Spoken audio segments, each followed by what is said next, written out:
Hello guys, good morning sa morning ng mga mamshi. Good morning sa mga mamshi na ngayong umaga ay busy sa kanilang mga kanya-kanyang kusina like me. O ayan, nahirapan ko ako kung anong uulamin. Alam mo naman tayo, hindi tayo galing sa marangyang buhay. Tayo work for now, gasto later.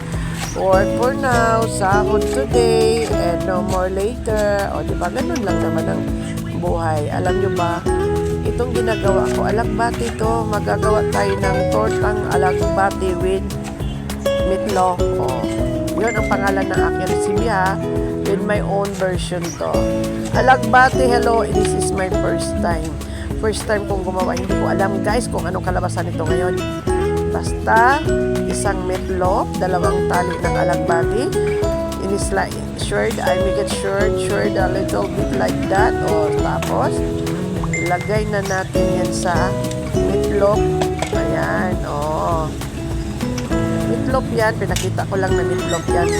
Pwede rin sigurong, corned beef. Depende kung ano ang type din yung ilagay dyan.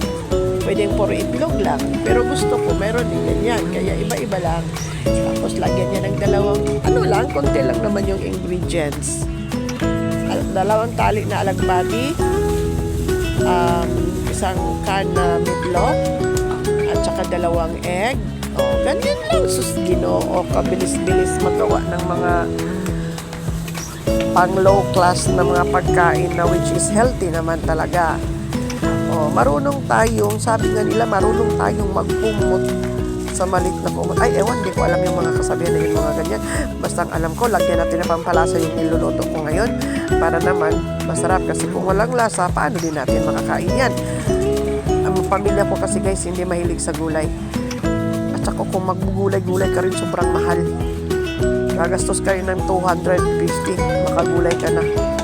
Budget tayo kasi may isang college pa ako guys. Yung isa graduate na, may isa pa akong college. Kung bubunuin ko pa yan. O, ayan, o. Konting mekos-mekos lang. Mekos-mekos mo lang yan. O, di ba? Ang sarap siguro nito guys. Hindi ko pa masabing masarap ha kasi first time ko pa itong gagawin at first time ko pa itong lulutuin. Nag-invento lang ako, hindi to for content. Ulam talaga namin to. Ulam, hindi to pang content. Ulam talaga namin to. Siyempre, lagyan natin siya ng corn flour. Pero parang medyo glossy at saka medyo maganda. Kasi torta nga ito tortang alagbati with meatloaf. O, kahit anong meatloaf gusto niya dyan. Basta meatloaf. Sa akin lang kasi yan. Ayan, o. O, diba? Konting mikos-mikos. Iprito na natin yan.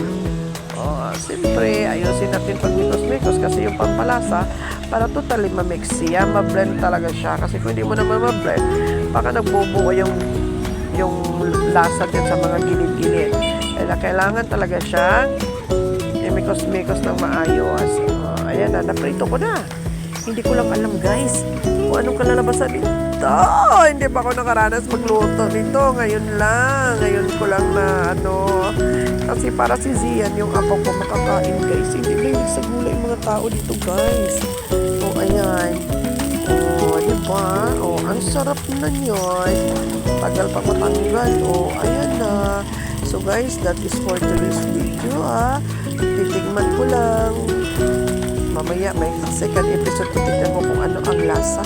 Kasi hindi ko pa alam, first time ko nga itong nagawa. Medyo maganda naman yung aura nito. Oo.